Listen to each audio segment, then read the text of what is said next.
In this screencast, since now we have our working definitions for our thermodynamics properties, we understand reversible, irreversible, spontaneous, non-spontaneous, we're going to talk a little bit more about these kinds of reactions and more definitions.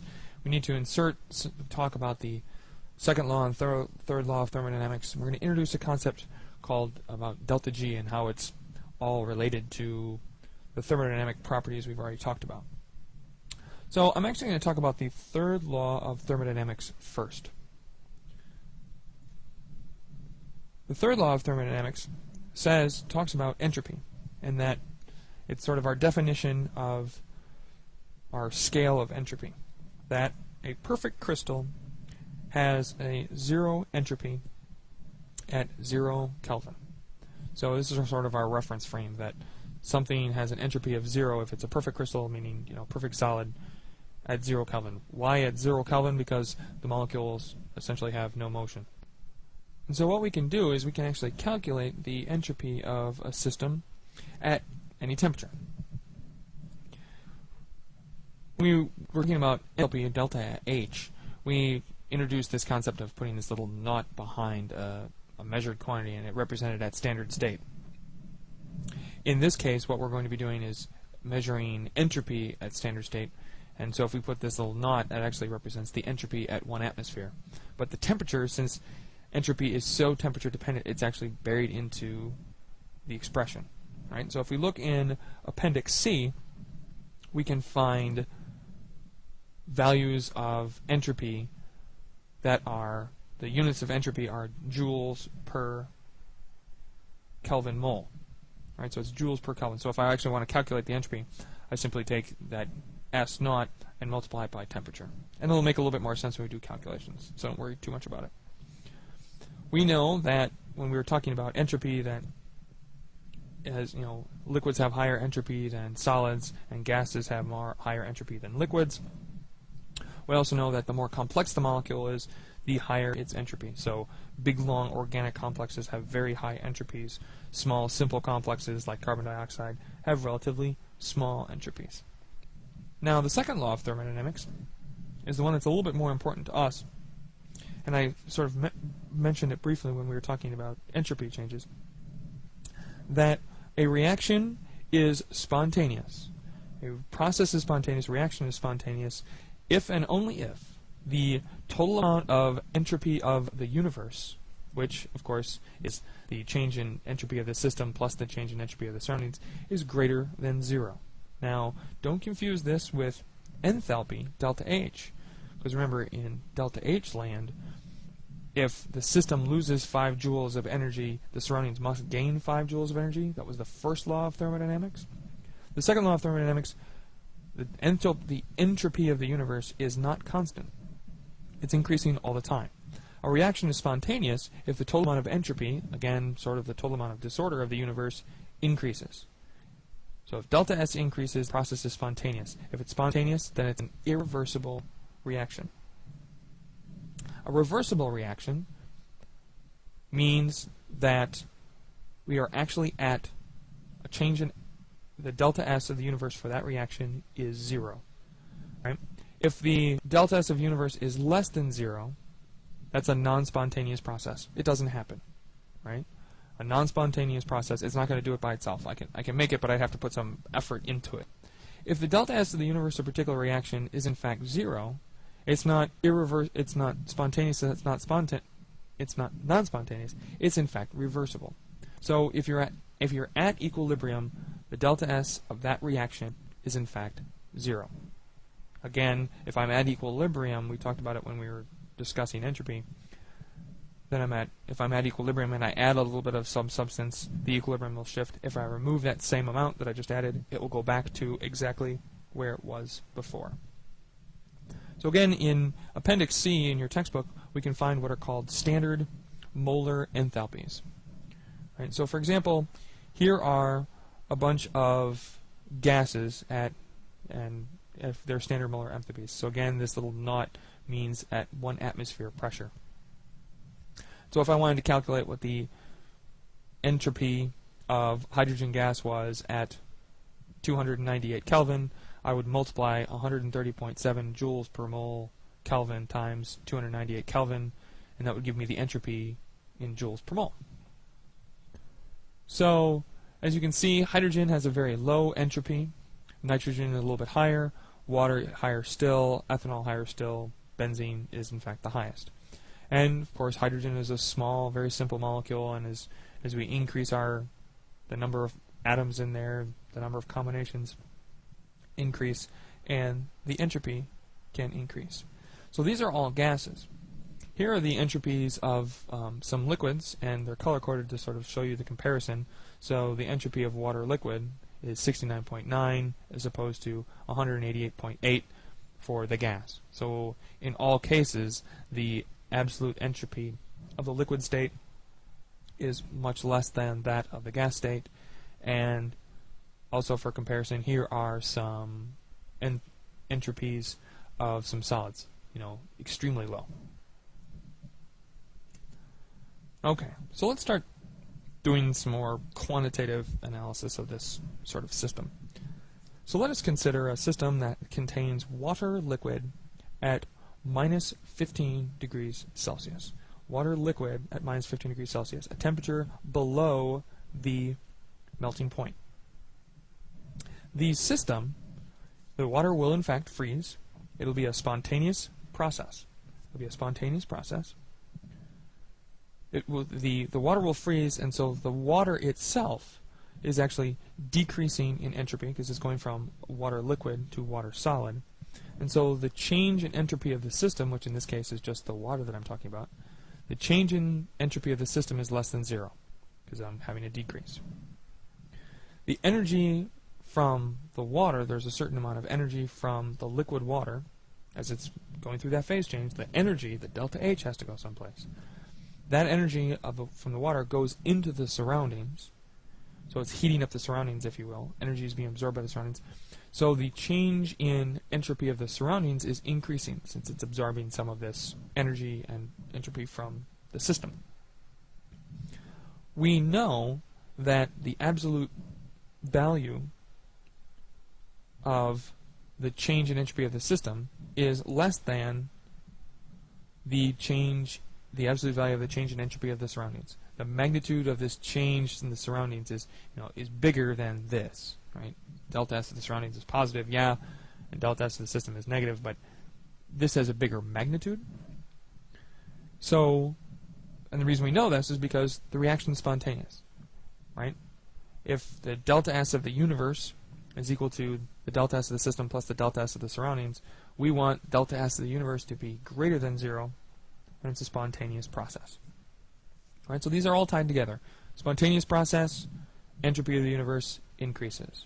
What is the entropy of the universe? It's the sum total of the delta S of the system plus the delta S of the surroundings. As we saw in that previous slide, delta S of the universe is equal to delta S of the system plus the delta S of the surroundings. And if it's spontaneous, if that's greater than 0.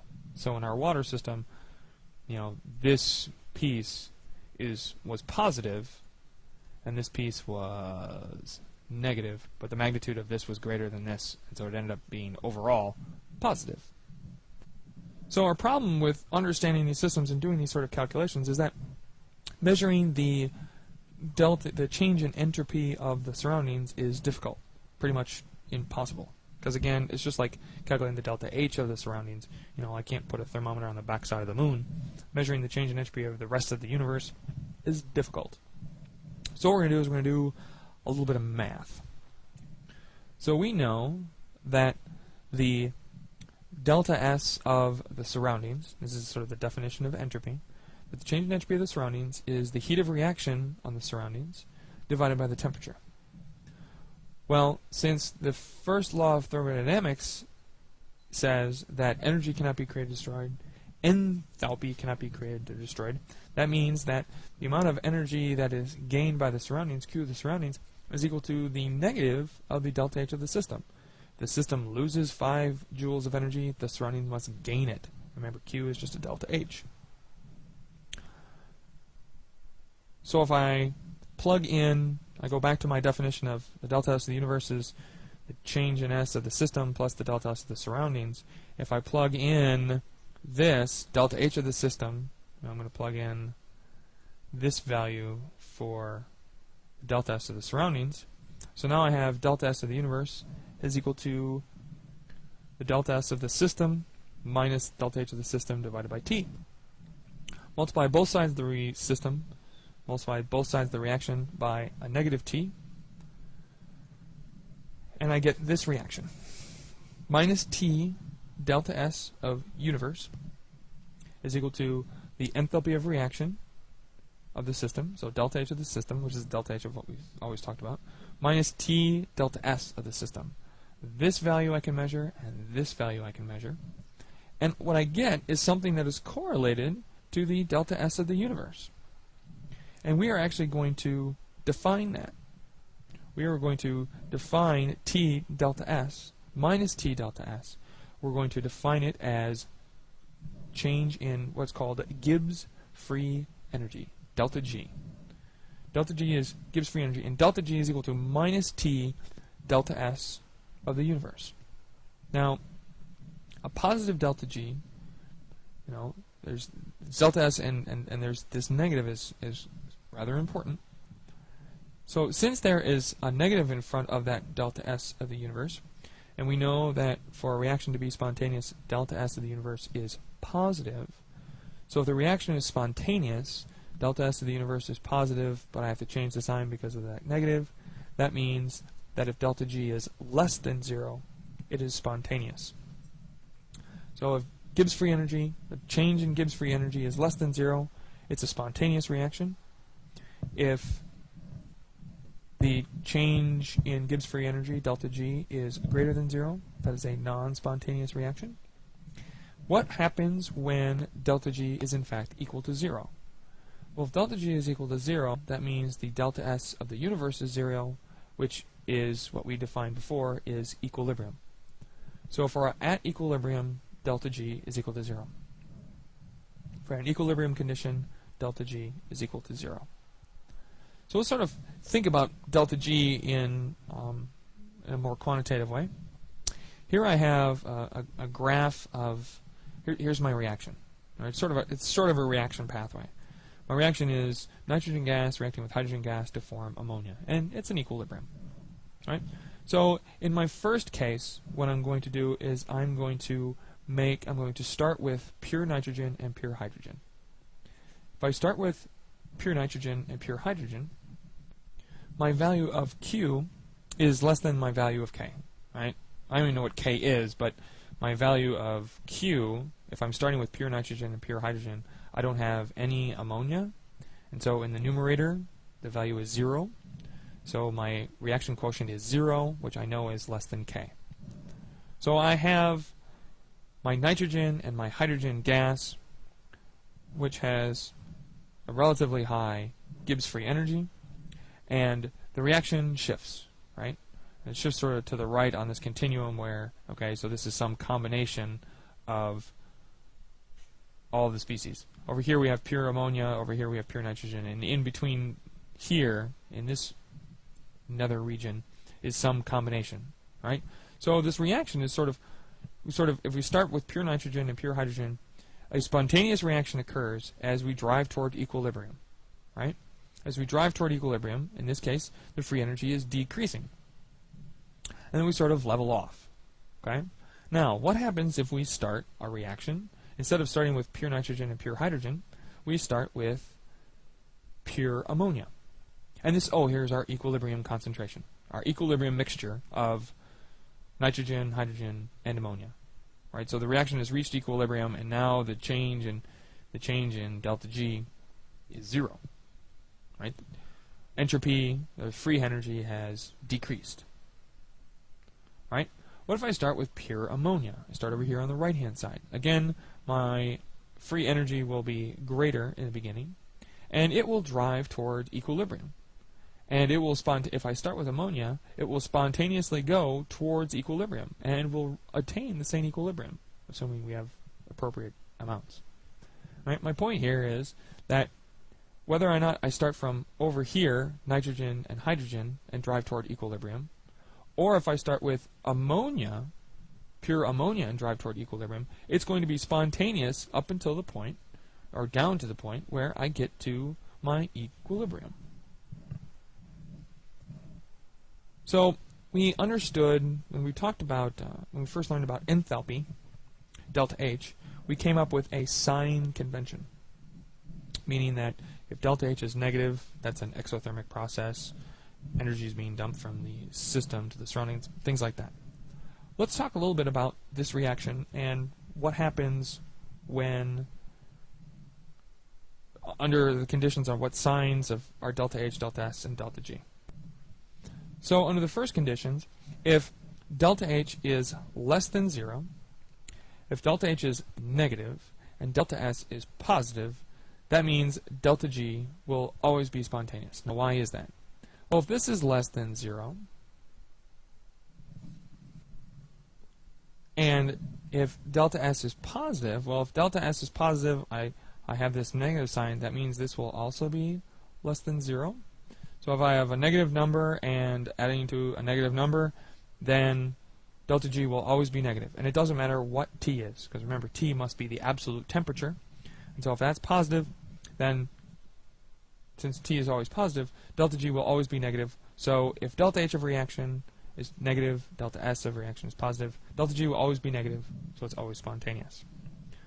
What about if delta H is positive and delta S is negative?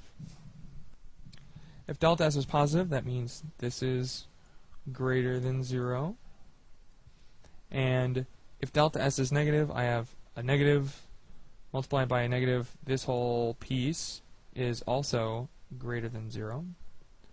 And so it doesn't matter what the temperature is, delta G will always be positive, because the first component is positive, the second component is positive, so delta G will always be positive. Delta G is positive, it's a non-spontaneous reaction. So I can just look at the sign of delta H of reaction and delta S of reaction and get some sort of predictive properties about, is the overall reaction going to be spontaneous? And we're actually going to do these calculations. We're going to do a bunch of these calculations where I give you a reaction, you're going to calculate delta H of reaction, you're going to calculate delta S of reaction, you're going to know the temperature, and you're going to determine what delta G is and answer the question, is it spontaneous at that temperature? A couple more combinations. What if delta H is positive and delta S is positive? Well, if delta H is positive, that's greater than 0. But if delta S is positive, well then this second component, if this is positive, then this second component is less than 0. So the sign on delta G is a function of the magnitude of delta H to delta S, right? Because the second part is negative, this first part is positive, and what the overall sign of delta G is a function of the magnitude of the first portion and the second portion. So under what temperature conditions is this reaction spontaneous? Well, delta G, when delta G is negative, the reaction is spontaneous. So which one of these pieces is sort of driving us towards spontaneity? Well, if I want delta G to be negative, it's the one that's, its value is negative. So I want this second component to be, larger than the first component for it to be spontaneous. So if I want the second component to be larger, I want T to be big. So delta H, if delta H is positive, delta S is positive, the reaction will be spontaneous. It'll be negative at high temperatures. And at low temperatures, when temperatures are low, it will be non-spontaneous or have a positive value of delta G. Same thing goes if the sign of delta H is negative and the sign of delta S is negative, that the spontaneity function of the temperature. So in this case, if delta H is negative, the delta H is less than 0, and this whole component is greater than 0 because delta S is negative and there's a minus sign. So the piece that is driving us towards spontaneity is the delta H. So for the reaction to be spontaneous, we want the second component to be smaller. And so at low temperatures, the reaction will be spontaneous. So if the signs are both negative, the lower values of temperatures will be spontaneous. In delta H naught was the enthalpy of reaction at constant temperature at 1 atmosphere pressure and 25 degrees Celsius. Delta G, or delta S naught, was delta S at 1 atmosphere. And we didn't have a temperature restriction because, remember, entropy is extremely dependent on temperature. Delta G is the same way. Delta G is extremely dependent, just dependent on temperature. Right? So when I talk about delta G naught, I'm really just talking about what the delta G is at 1 atmosphere pressure. Now, if we look at the appendix of your textbook, you'll see that there are what are called, next to your delta H's of formation, we have what are called delta G's of formation, which is a similar definition to that of delta H of formation. If you'll recall, delta H of formation was the delta H associated with the formation of 1 mole of a substance from the elements in their standard state. Well, entropy, or delta G of formation, is the delta G associated with making 1 mole of a product or a substance from its elements in their standard state. And the next thing we're going to do is actually use this property to actually start doing some delta G calculations.